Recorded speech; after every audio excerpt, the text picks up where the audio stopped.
guys. Today we are having one of my mastermind sisters on the show, Leanne Lopez Mosley. You might recognize her accent because she was actually on Kayla's podcast too. And when I heard her on her podcast talking about her story of how she literally quit her corporate job in like just a couple of weeks because she decided to become a coach, and she got 6 clients in like 1 week and was able to quit her job. I was like, girl, I gotta have you on the show. It's such an amazing story. It's so inspiring. So we're going to listen in to her story today and her tips for pitching yourself, for taking that big leap, being able to leave your job. But really quickly, let me tell you about her. So Leanne is a female entrepreneur, productivity, and business strategist. Over the last decade, she's helped women and businesses all over the world improve their productivity and results. With her Productivity Queen Academy and coaching programs, she empowers women to be, do, and have it all without compromise. I hope you guys are ready for this. Get a pen and some paper, get ready to take some notes, and enjoy the show. All right. Welcome, Leanne, to the show. Yay! Thank you for having me. I'm so excited. Okay. So tell everyone where you're from and what you do.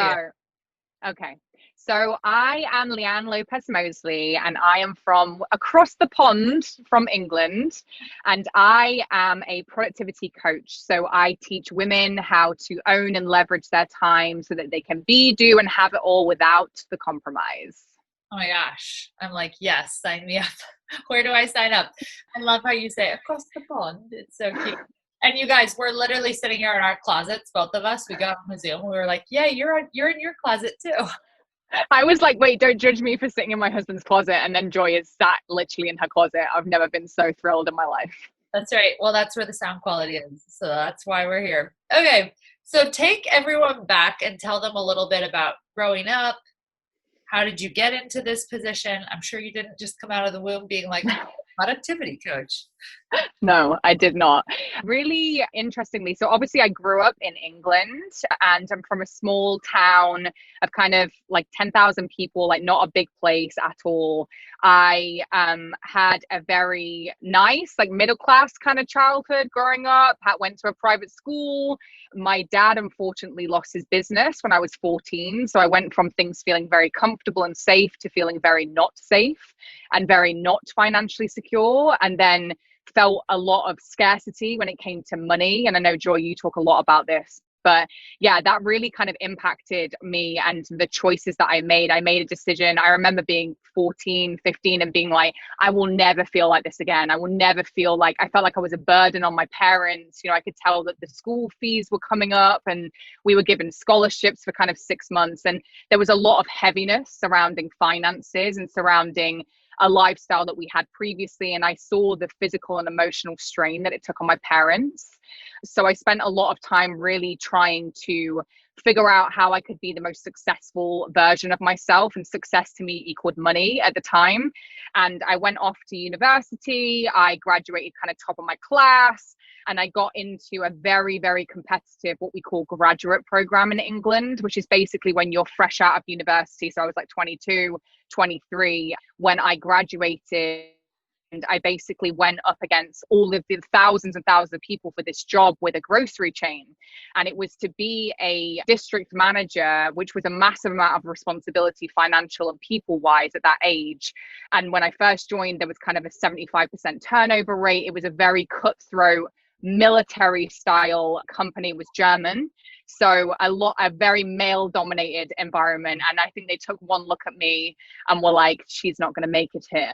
And so in typical Leanne fashion, I was like, that just inspired me even more to kick ass with this business, which I did do. And I spent the best part of 10 years traveling internationally and helping scale grocery chains in massive leadership roles. And I was able to travel the world, which was amazing. And I actually got sent to the States 7 years ago now to Florida, where I then met my now husband. And we spent a number of years traveling back and forth between America and England. And I actually moved back officially to the States 4 weeks before I had my son, Bo, and that was 2.5 years ago now. So that is a bit of a brief background of me. But I guess, how did I get into productivity coaching? Well, I actually met Joy a year ago Yeah. now. Yeah, literally a year ago, right? And we were both doing something completely different. Yes. Yeah. So I was still in my corporate job when we met in Arizona at this time last year at an event. I remember signing up for that event, and it was the first thing that I'd gone to with the passion in my belly of like, I knew I wanted to be an entrepreneur and I knew I could help people. I just didn't really know what it looked like then. I Yeah. love that. How long did you know you wanted to be an entrepreneur? How long was that like growing inside of you? So, funnily enough, when I left the company I'd been with for nearly 10 years, I had this feeling, and that was actually when after I'd had Bo and I'd moved to the States again. And my husband said to me, "Why don't you work for yourself?" And I was like, no, I mean, I think I've been successful because I was in the right place at the right time. And, maybe it's not a me thing. And he was like, are you crazy? Like, come on, Leanne, like go in. And at the time we bought our house and I was like, we were renovating stuff. And I was like, well, I've got a good eye for interior design. Maybe I could do it. Maybe I could do interior design, going through the motions of maybe I should have a kid's clothing line because everyone has a baby and thinks they should have a kid's clothing line. I basically went through these motions of, no, I can't do that. Like I'd always earned a very good salary. I'd earned a six-figure salary for, as long as I could remember. And the idea of giving that up and going it alone, quite frankly, seemed terrifying. So I said to myself that I would join. I got offered an amazing grocery gig again in the States. And that was when Bo was like 14 months old. And I decided to take it. And I said, I'll think about what my business is going to look like whilst I'm doing this job. And that's when I started to realize that I wanted to coach women because a big part of my leadership roles was essentially coaching. And I'd been through the thick of, I'd achieved very highly and had great success on paper, but I'd spent years from being a child of being 11 upwards of battling an eating disorder and depression and low self-esteem and all of the things that I had shame about. I was like, this is what I should turn into my success story, right? This is why I should talk more about, hey, those people that you see that look like they have it all might be dying inside. Okay. And I was one of those people. Oh my gosh, we got to pause on some of these things. Okay, I know. I'm like, and this just dropped so much. So let's dive into that because I was going to say when we first heard your story, right? And you're like, and I went to university and then I got this awesome job, even though they think I couldn't make it. And then I kicked ass. It sounds like everything was just so easy. Oh, yeah. And I'm like, I know for a fact that it wasn't just like, oh, I just happened to get the job. And then they thought I couldn't do it. And then I just happened to do it. Awesome. Like, that's just me. So you just briefly touched on at 11, you started dealing with an eating disorder and depression. Yeah. And like, that doesn't sound like someone who goes in and is like, no, I can get this job out of thousands of people and I'm going to prove you wrong. Like, yeah. No, and I definitely, it's funny because I definitely was somebody that on the surface could put on a game face and achieve academically because that was what my family acknowledged. My sister was very academic, incredibly smart. And so I was always the one they were a bit like, oh, she's into drama. She likes English. Like maybe she'll, do something. And I was into fashion. I was always into fashion from a young age. So I think everyone was a little bit like, oh, what's this middle child going to do with her life? And so my way of kind of, I guess, getting like praise and appreciation and like love was through achieving well and achieving highly. And I noticed from a young age that I had an overriding desire to control everything, which unfortunately for me came out in the form of an eating disorder. And I kept that quiet for quite a while until I became very ill. And I actually had to leave school for, I think it was like 6 to 9 months during my high school education because I was struggling so badly with it. And depression and eating disorders are very intrinsically linked. My mum had a history of depression. And I lived, in a house with my mum. And I also had an uncle who lived with us who was blind and disabled. And he battled depression quite heavily. So I think as a kid, I was very much like, I can't control this. I can't fix it. So my food and my, that side of things became a big control mechanism for me. Wow. That's yeah. Insane. And then I can't believe like no one noticed. I mean, you're losing yeah. School, right? Because you're so sick. What did your parents say?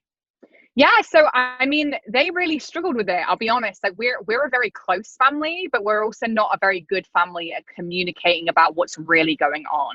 So my parents are incredible, and my family, I love them dearly. But I definitely something since becoming a mum and something that I've really really had to work on, and I really worked on actually since meeting my husband. This is where my husband was amazing for me because he's a great communicator, and he is not one to hold his feelings back. So he will let you know how he's feeling about something, and that was really refreshing for me. Like I hadn't really been around.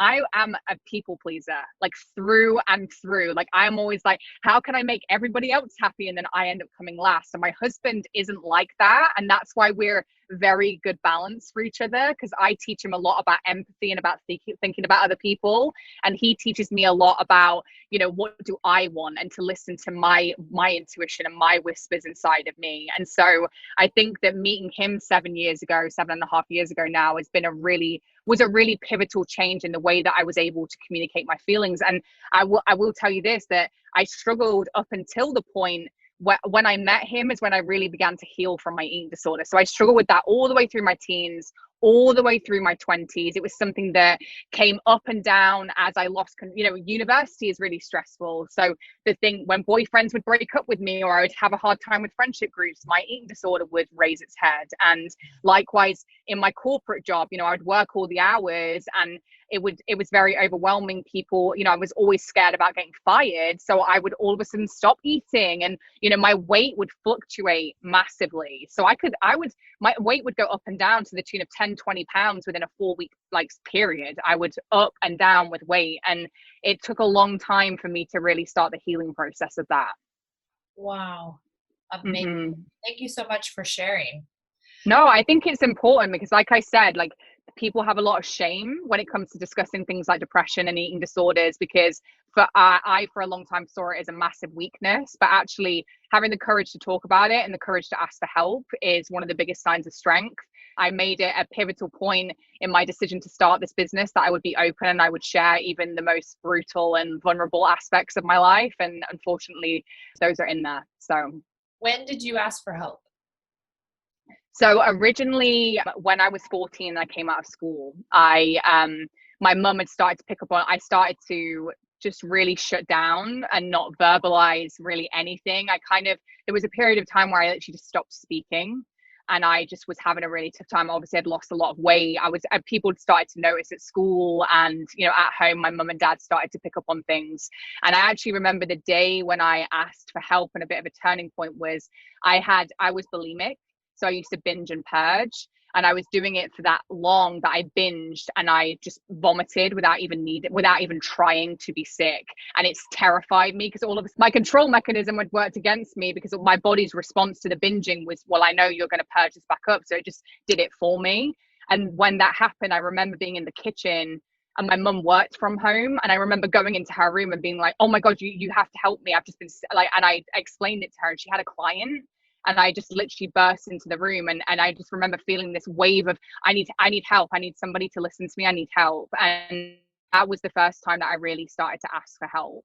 And I kind of put my toe in the water a little bit here and there along those years of letting people in and asking for help. But to be honest, I did a really good job of sabotaging a lot of relationships and friendships, because the minute I did share that vulnerability and ask for help, I would want to run in the complete opposite direction. Totally. That makes so much sense. Yeah. And I love that you're sharing this as part of your platform and part of your business. Thank you. I totally agree that so many people need to hear a Me Too. They don't need necessarily all the answers. They just need to hear they're not alone. And right. Somebody else gets it. So I love that you're offering it. I would like to shift a little more back to, let's talk, you're getting healthy. You met your husband. You decide, you know what, I want to be an entrepreneur after having your baby. Mm-hmm. What happened that caused you to take this leap of faith with yourself? Yeah. I mean, a leap and also a shove from the universe. So like we were saying, we met this time last year in Arizona. I went to an event. It was for female entrepreneurs. I felt like I was one of the only people in the room that didn't have a business. And I'm so glad that you did. Isn't that funny? Yeah, I remember meeting you and being like, oh my God, she has it so together. She's so confident. She knows. And it's just so funny because you never really know what is going on in someone's brain. But I decided when I went there, if I was going to play, I was going to play all out. And so I did. And like, Joy, obviously you were there, but I was like, you know what? I don't have a business, but I'm still going to ask all the questions. I'm going to contribute. I'm going to show up. I'm going to be vulnerable. And I was so glad that I did, because it really changed something in me. When I came back from there, I felt very ready to take the next step in investing in myself. And I actually signed up for a mastermind, spent 30 grand on a mastermind. And I didn't even have a goddamn business, but I did have a very good 6-figure corporate salary that was a great investment vehicle for me to start thinking about. Like, I knew I could be successful, like innately in myself, after 10 years of like international success within companies. I was like, I know how I could build a successful business. I just don't know what it looks like. So for me, the mastermind was a good accountability piece to really get focused and fixated on taking steps forward and not just leaving the event and being like, well, that was nice. First of all, I remember you at Mommy Millionaire because of the way you showed up. I thought for sure, I was like, this girl has her crap together. Like, she clearly had something, because you were asking all the questions that like everybody was too afraid to ask, which was awesome. Okay. 30 grand on a mastermind when you don't even have a business. Yeah. I hear people right now being like, what? Because Yeah. so many people have a business and they won't even invest $5, $6, $7, $10,000 in a coach. Yeah. And because they're like, no, that's too much money. I can't afford it. And I need to know that I'm going to make this back. And I'm always like, you're not going to know, right? Like, that's the leap of faith that starts your transformation, right? Like, you can't become that person without taking that leap of faith. Talk to people about how you got to that point of like, okay, I'll just spend 30 grand. Don't have a business. I'm just taking a leap of faith. So I guess I would talk about two things with this. First and foremost, I'll tell you that I was lucky. I had not lucky, but I had worked very hard to have a very good 6-figure salary coming in. So I wasn't under massive financial pressure where I was having to scrape 30 grand together. So number one, there's that. However, the second point and the biggest point of this is I knew and had listened in to my gut, to my heart, to my soul, telling me that I was capable and able. I finally had this belief in myself that if I was going to back a winning horse, it was going to be me. And I could keep working for corporations and making them successful, or I could start doing it for myself. And the thing is, I've spent 10 years in businesses helping them scale. I have seen firsthand it's different, but it's the same. Doing it as an individual and doing it as a business, you outsource things that you're not good at. You invest, leadership courses and all the things to make you and your team better. So for me, it felt like a natural step. It didn't, yeah, of course it was slightly terrifying. Like, I'm not going to lie, just handing over 30 grand, like, and being like, oh, I don't currently have a business, felt a little bit mental. Like, yeah, absolutely. But I also had put myself in a room with some incredible women. And I knew in that moment in Arizona, the time was now. It was like, it was no more waiting, no more procrastination. Like, you will never fully know. So yeah, of course I had that 10% hesitation, but the 90% was, Leanne, are you going to follow through, and are you going to give everything you have to making a business for yourself? And are you going to regret it if you don't make this decision? And I knew if the opportunity was taken away from me, my disappointment was going to be there over relief. And that's how I made up my mind. How did you scrape together 30 grand? Because a 6-figure salary is nice, right? But I'm sure people making 6 figures are like, I don't have 30 grand. Yeah, I did a 9 grand deposit, which I had. Funnily enough, let me tell you this story. So sharing more vulnerability with you, I had my son, I breastfed him for a year, and I hated my boobs after I finished breastfeeding. I'd always had good boobs, big boobs, and all of a sudden I felt like my boobs were lackluster. And I did that age-old thing of, do you know what I should do? Is go and get a boob job. So I went for a consultation for a breast lift and implants. Well, I actually just went for wanted a consultation for a lift, and the plastic surgeon was like, hey, you should have implants too. And I, for a split second, not even a split second, I actually put down the $500 deposit on having this procedure done, which was $9,000. And I went to Arizona, and I came back from Arizona and was like, should I spend $9,000 putting breast implants into my body and having a breast lift when the only person that sees me naked is me and my husband? or do I invest in myself and create a successful business? So I decided to invest in myself and create a business. And now I'm very grateful that I did not go through with having breast implants. I love that. So you did the 9 grand down and then you did payments. I did. Yeah, and then I did a payment plan. Yeah. So I did 9 grand down, I did a payment plan. And listen, the payment plan was a big chunk of money. Like it's, that was the best part of 2 grand a month. Like that's not, even if you are earning 6 figures, it's still, my husband was like, oh, okay. I was like, by the way, this is what I'm doing. And he was like, okay. I was like, this is what I'm doing. So, I was pretty resolute about it, which, was good. But also, I was nervous about what that would look like. I'm not going to lie. Like I feel anybody that's in the position where you want to invest in yourself or in your business and you feel nervous about the cost of that investment. But like Joy said, I'm going to be honest. I've done $500 courses that have been absolutely amazing. I've bought 3 grand courses that have not been so amazing, and you never really know, but all you can do is do your research and trust your instincts. And if you are going to take the aligned action, then it's probably going to be a good return on investment. And I think you should feel nervous. Yes. Right? That's a sign. Growth is uncomfortable. Yeah. Well, you're actually up into that like higher version of you, because the higher version of you is going to be uncomfortable. It is going to make, of course, you're not her yet. Right? Yeah. Do you think you would be where you're at and have the business you have right now if you hadn't have done the mastermind? No, because I did the amazing thing of putting myself around very successful, very driven, very queen-like women in that mastermind, including Joy.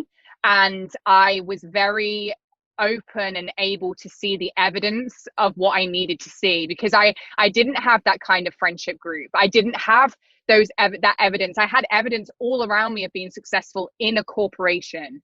I had all of the evidence I needed that I could be a CEO or I could go and, be a VP of whatever. I did not have the evidence that I could be a hugely successful CEO of my own company, and putting myself in that mastermind has led to some of the best and most amazing friendships, but also has led to me seeing what it looks like. Like I always talk about this, but one of my favorite quotes is that the presence of somebody else's success, beauty, intelligence, whatever it is, does not mean the absence of your own.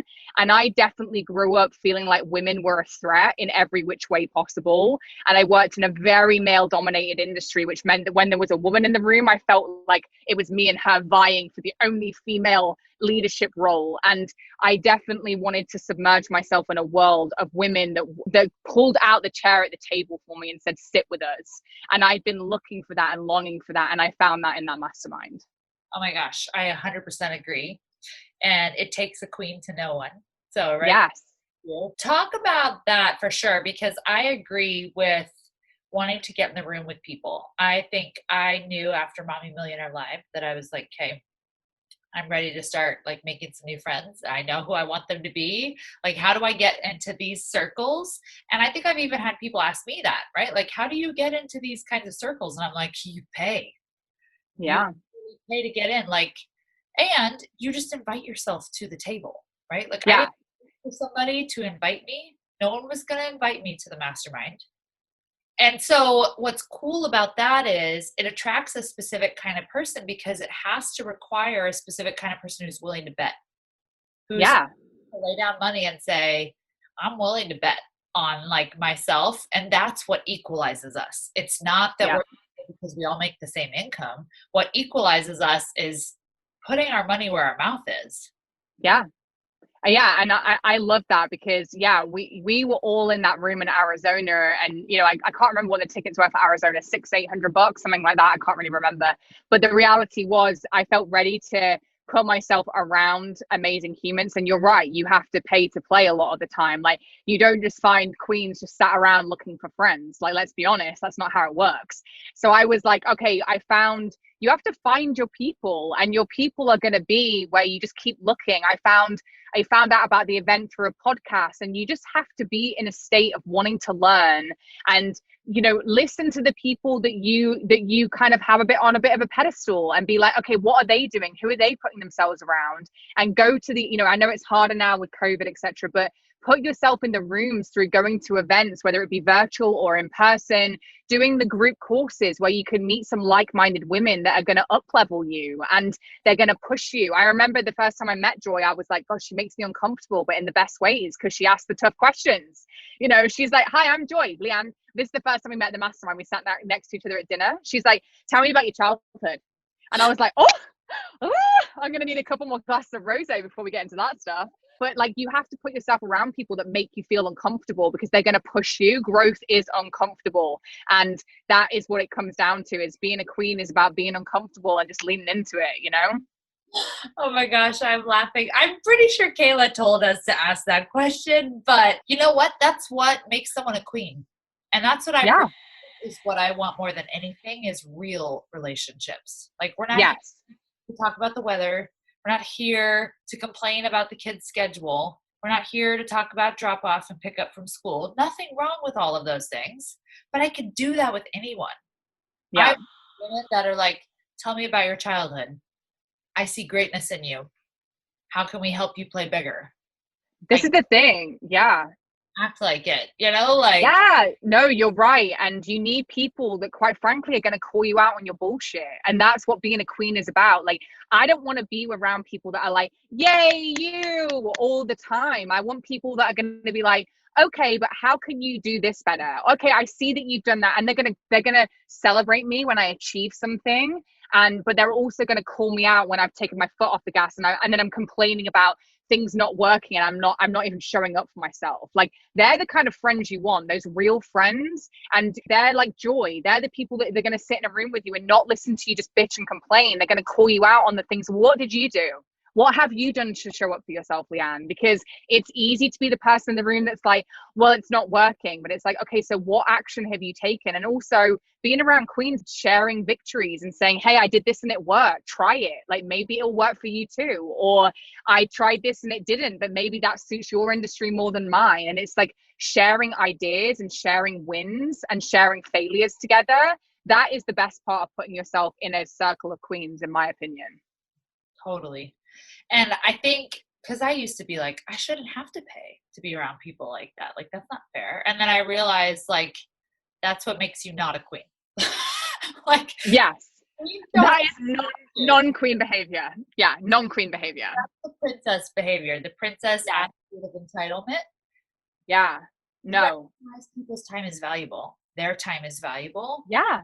People that they want to be around aren't just sitting around with their time going a million directions. They're very intentional with their time. They protect it.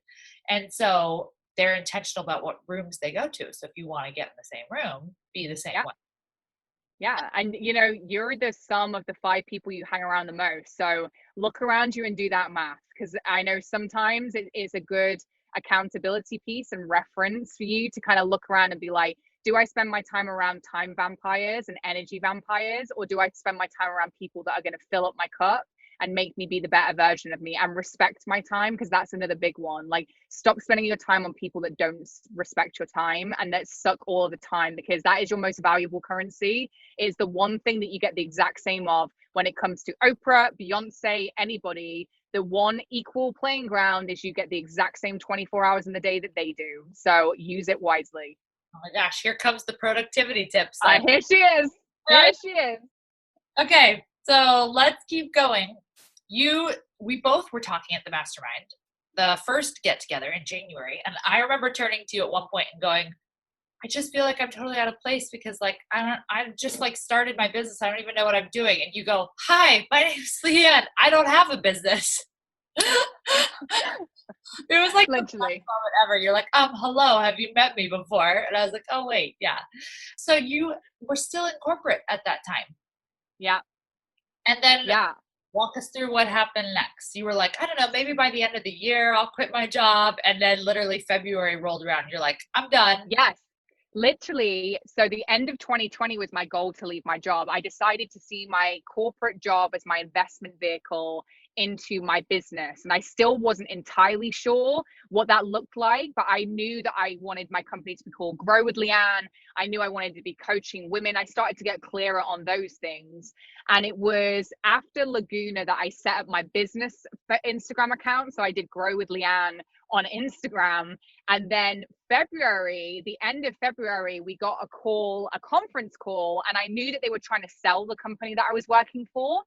And they did a conference call on the Monday morning at 7 a.m. saying, hi, we've decided to go into bankruptcy. So everyone will be finishing out of a job in the next 2 weeks. And it was like, excuse me. And the funny thing was, I felt this immediate sense of excitement and relief. And I told my husband when I got off the phone, I was like, this is exactly what I needed. I would have stayed in that job 6-8 months longer than I should have. It would have got to the end of 2020 and I would have been like, well, just another. When this happens, all the things that we put in our own way. And instead, the universe gave me one gigantic shove off the ledge and was like, come on, you've been talking about it, you've invested all this money, let's see you fly. So that's exactly what I did. Okay, but I'm sure you weren't just like, well, let's see if this works. No. I remember you literally went out and got clients like in 1 week. Yeah, I got 5 clients in my first week.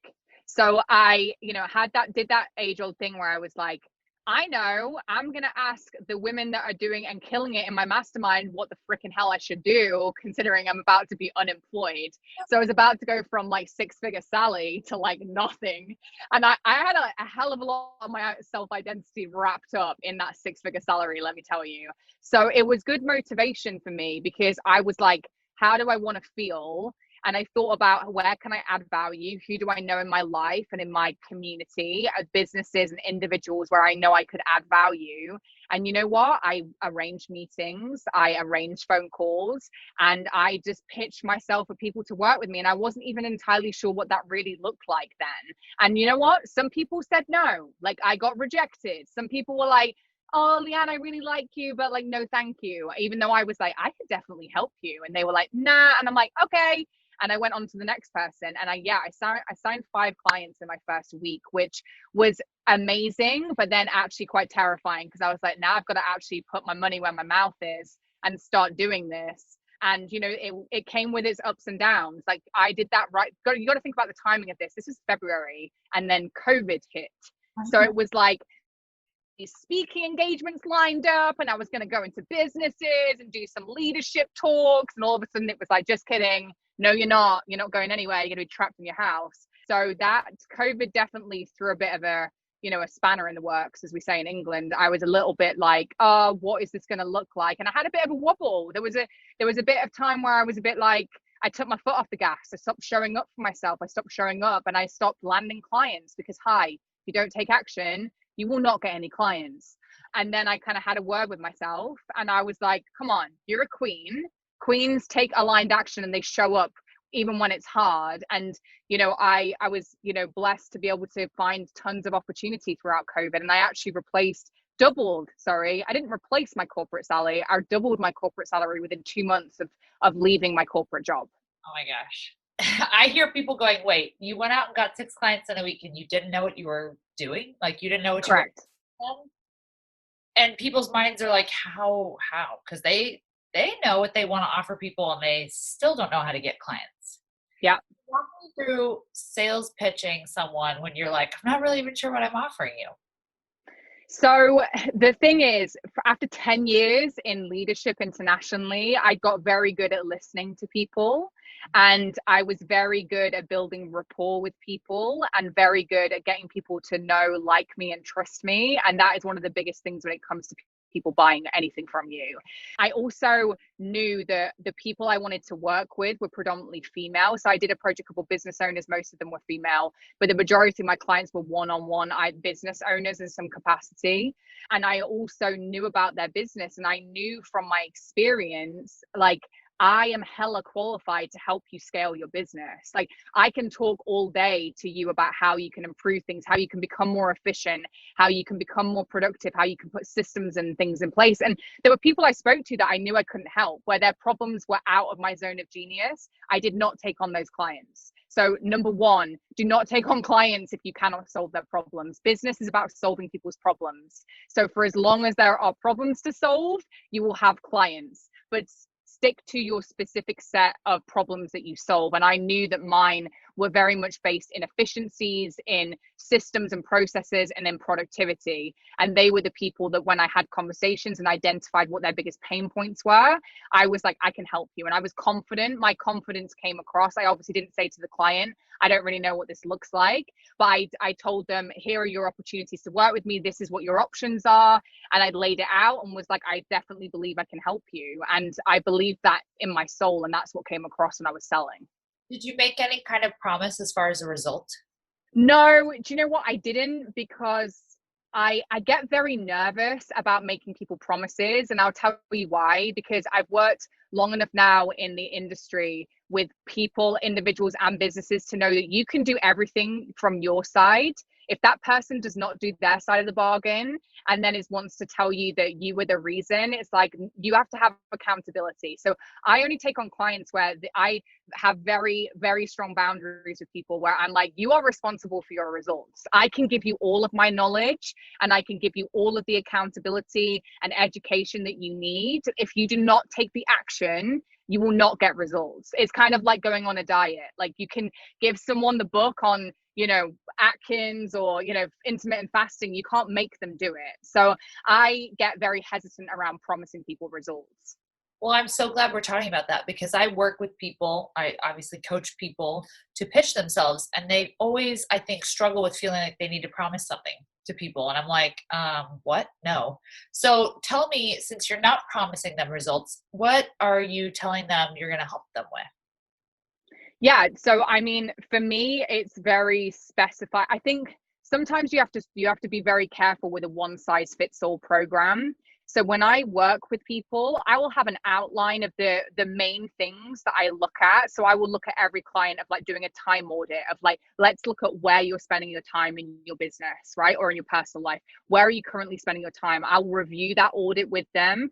And then what we do is we create a more personalized plan depending on their biggest struggles, rather than having a one size fits all. So I have a lot of modules that I have, but I always mix in that one-on-one perspective and that personalization with them, because for some people, they might only need modules 1, 5, and 9. They might not need all those other ones. They're a nice to have, but they're not a necessity. And I think when you spend time with someone identifying where their pain points are and being like, where are the biggest needle movers, I then will take my modules and be like, you need to watch this, this, and this. You need to submit this to me. We need to do a call every 2 weeks. For some people, it's every week. For some people, it's every month.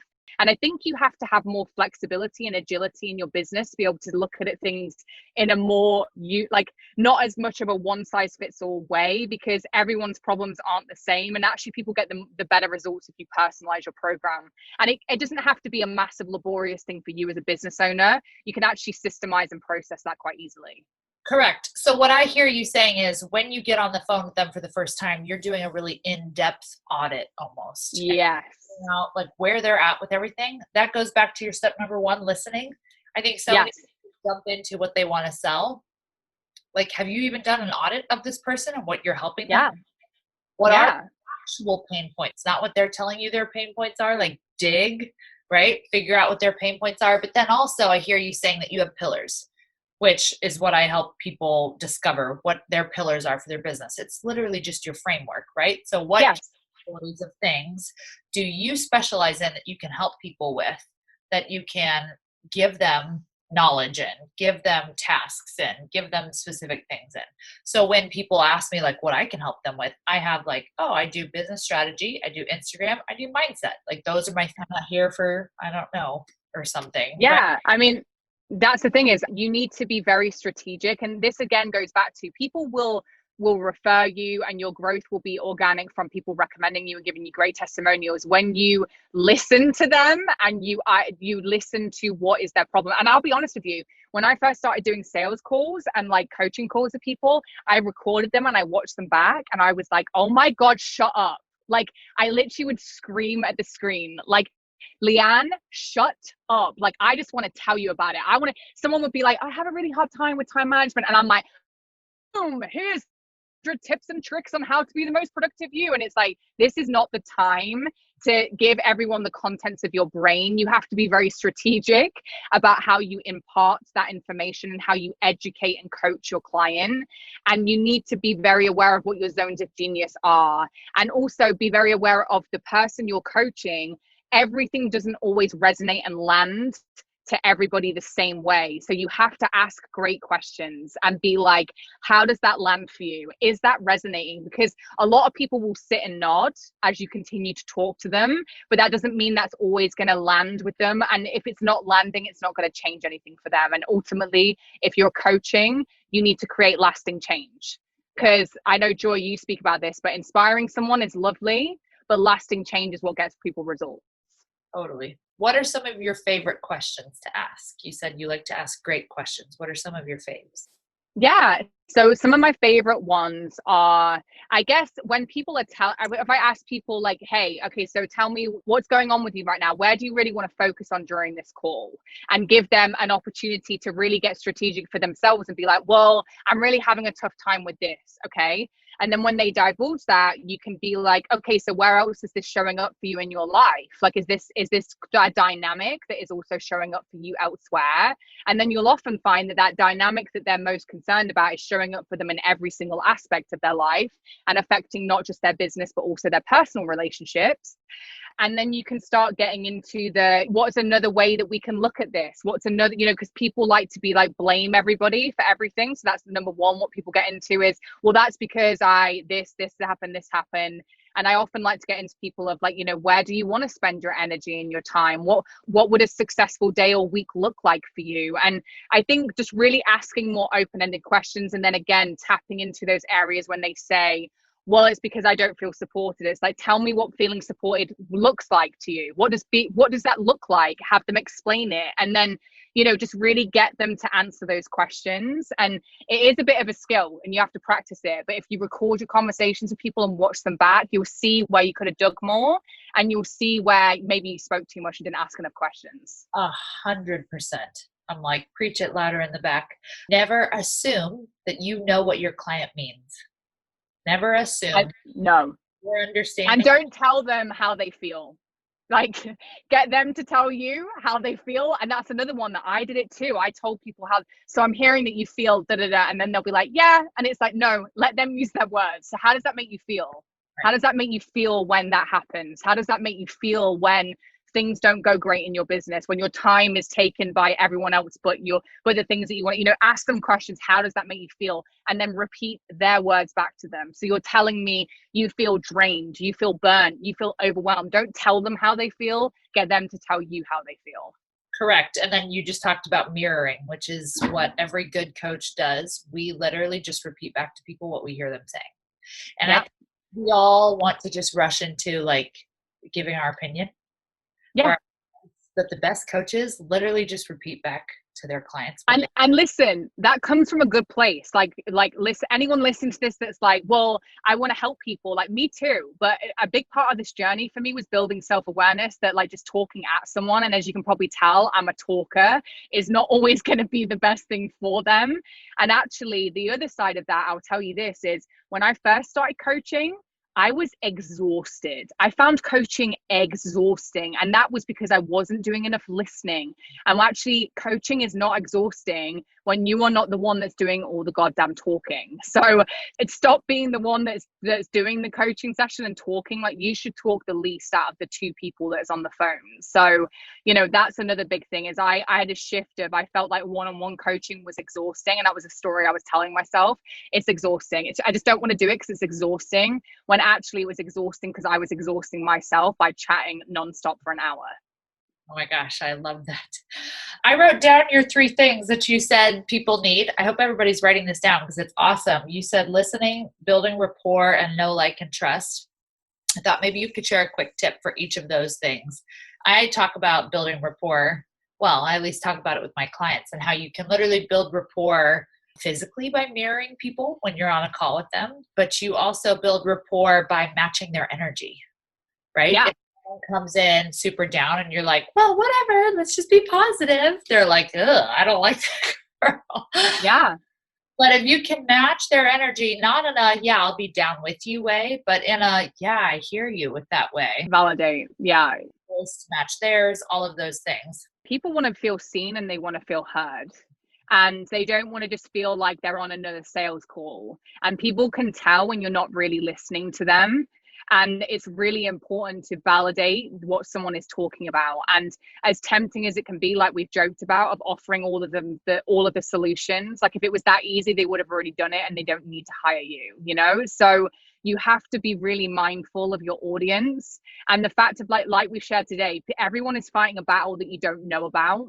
And someone might not want to tell you everything on that first call that they jump on with you with. And you have to be really empathetic and really mindful of those pieces of information. And I think that the biggest thing for me is stop focusing on making the sale and start focusing on making an impact. Because ultimately, someone might say no to you right now, but it doesn't mean that in 3 months' time, 6 months' time, they won't be ready to work with you. It's like you have to treat every single person that is willing to listen to you, whether it be for free on your social media, on your podcast, or on a call with you, as a potential client, whether it be now or down the road. It takes a minute to energetically want to buy something from somebody. Like for me with the mastermind, I'd listened to her podcast for 9 months. I'd gone to an event. You have to energetically feel aligned with somebody, and it's really important just to stop. When you focus on the sale, you start draining the integrity and the impact out of the call, whereas when you focus on the impact of how can I help this person and how can I change their life and change the results that they're seeing, it changes that tone and people feel that.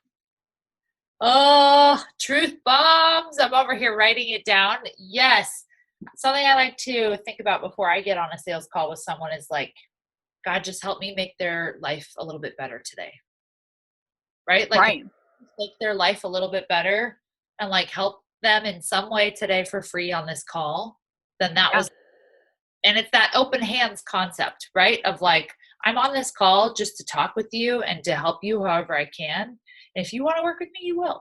Right. And that takes off so much pressure. I think so many people are like, I have to make these sales happen. And I'm like, or they're like, I might lose this sale if I don't do it right. And I'm like, no, because you can't lose something that wasn't yours in the beginning, right? Like it's either yours or, and that's okay. And also, I think if you force somebody into a sale, they end up getting buyer's remorse, and then you're going to pay for it down the road. So if you're having to try so goddamn hard to sell, like, of course, selling people on growth is uncomfortable for them and they're going to want to say no, right? But that's why you should know what they're already going to object to before you get on the phone, and you should have your answers laid out. Like, I know you're going to tell me that you're nervous about spending that kind of money. What are my rebuttals to that? It's like you should have a script, so to speak, but it's just a basis for how you can think about the most common things people say to you when they don't want to invest in you. It's like, why? What are their biggest, most common themes, and have an answer ready for that. But also, you shouldn't have to like sell your soul on a sales call. Like, if someone really doesn't want to work with you, or they're not ready to, then they're just not ready to, and that is also fine. So stop getting so attached to the end goal of making the sale, and just be mindful and respectful that person may not be energetically aligned to you, and maybe someone else can help serve them better. So something I tell everyone is, don't ever assume anything about people. Don't assume they can afford you. Don't assume they can't afford you. Can't afford you. Yeah. Because you'll be surprised every time and you'll be wrong. So I'm curious, how do you not assume things about people, but at the same time bring up their objections ahead of time? So a lot of people talk about selling, and you'll see this in a lot of high ticket programs. A lot of people don't talk about the price. I personally don't like that. So I personally like to be straight up with people. And if I'm selling you something, before you even get on the phone with me, you know what the price is. So because what happens is, if you don't tell them the price, sometimes people spend the whole call just anxiously awaiting like what figure you're going to tell them. Whereas if you've already told them in an application process, or before they book the call, like, hey, this course is $1,200, this course is $2,000.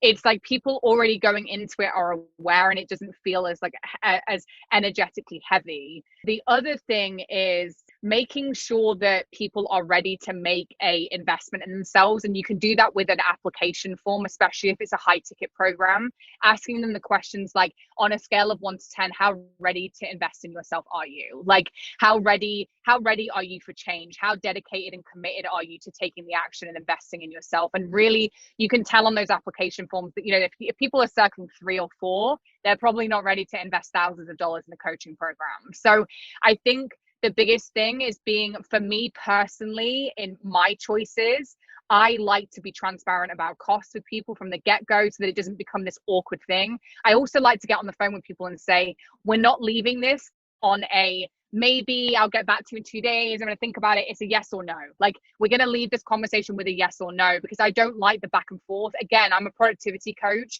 I don't need my time wasting. And that's just a boundary thing for me and for them. I have respect for their time. So if we schedule an hour call, at the end of it, I expect that you're going to be able to give me an answer. Within an hour, you should know if you want to work with me. And if you don't know, then you don't want to work with me. Oh my gosh. Yes. And that's also how you show up as the leader on the call that can lead them, which I always tell everyone, like, your sales call with someone is actually your first coaching call with them. It's your chance to show them that you can coach them. It's your chance to show them you can be the leader that they need. And so when you come into it trying to make a sale, you don't even come in being the coach.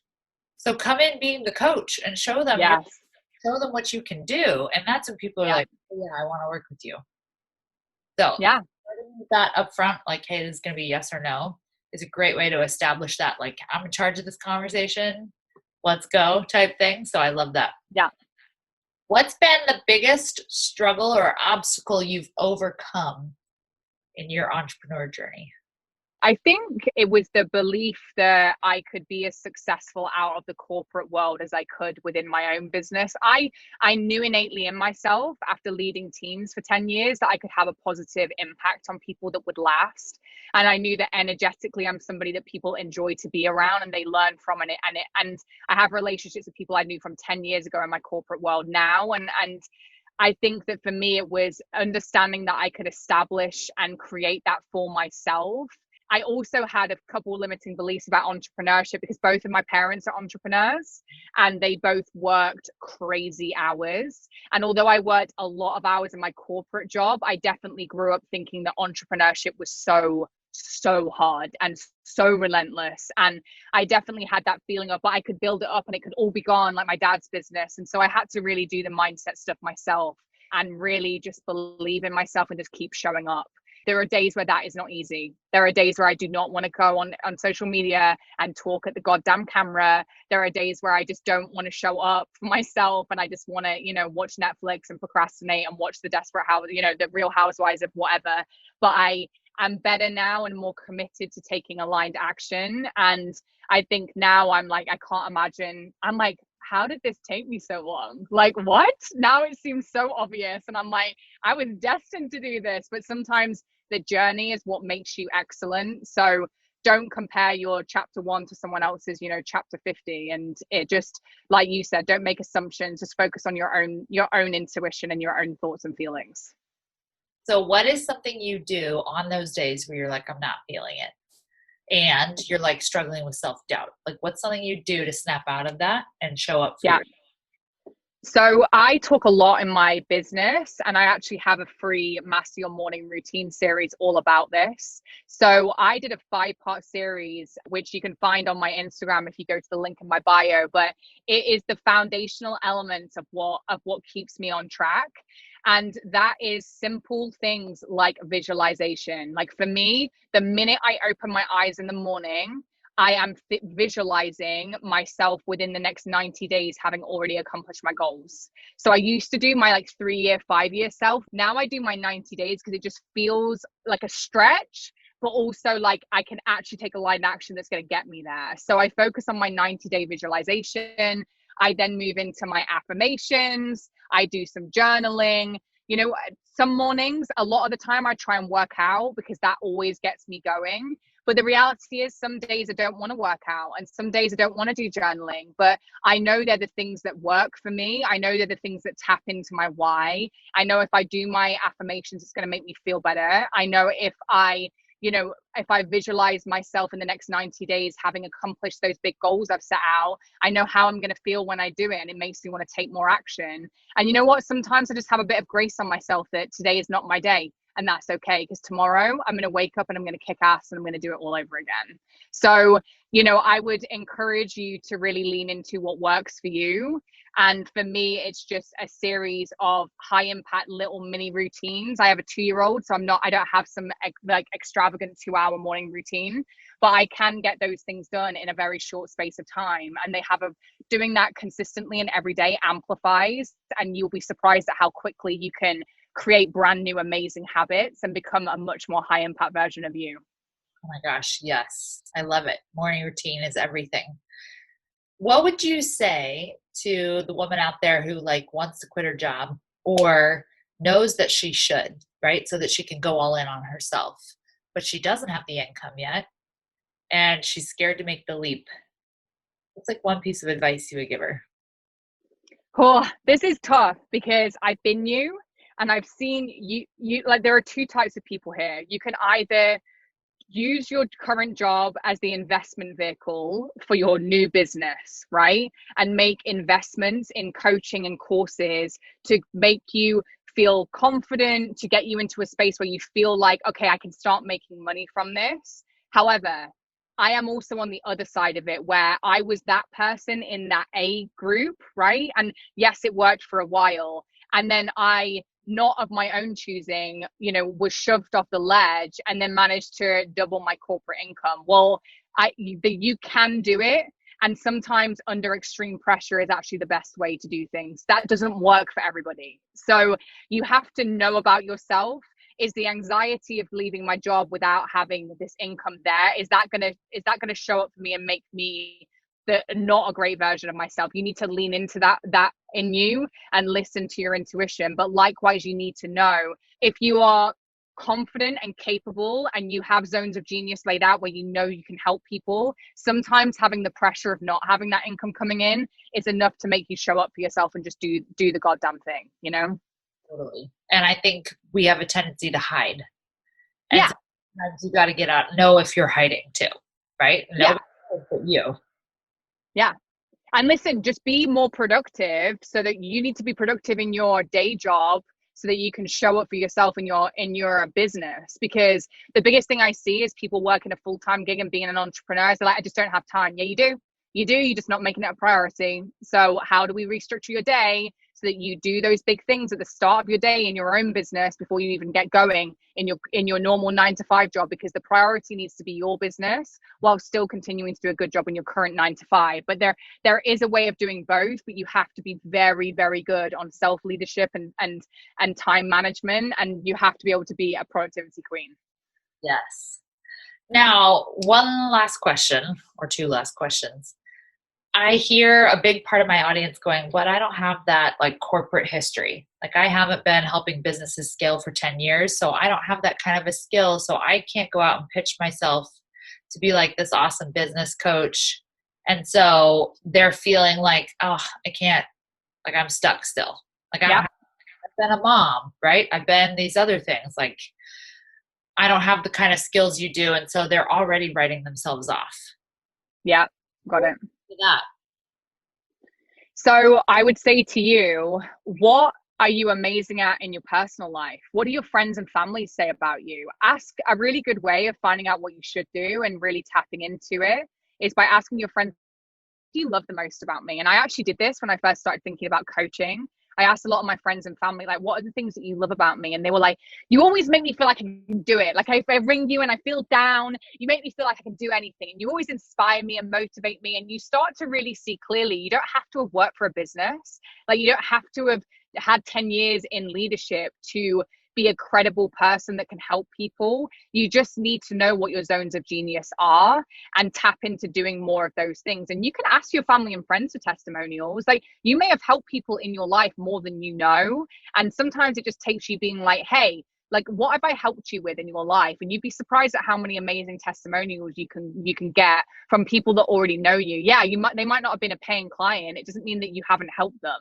So don't underestimate the impact you've already had on the people closest to you, and use that as the platform to create a business. Uh-huh. And if you're like, oh my gosh, well, I haven't helped people with really anything, start, right? We always have something we can, Right. right? Fill some sort of hole, fill some sort of solution. I guarantee you can start a business. Agreed. Okay. And then my last question I always ask everyone is, what would you say to someone that's in their rock bottom, that's in their hard, that's like maybe in the place that you were with your eating Yeah. disorder? They can't see the way out, right? When you're in that tunnel, you don't see the light at the end of the tunnel. And sometimes I feel like we always wonder, like, why should I even keep going? Like, what's the point? Yeah. And yeah. So you know what? I have been you.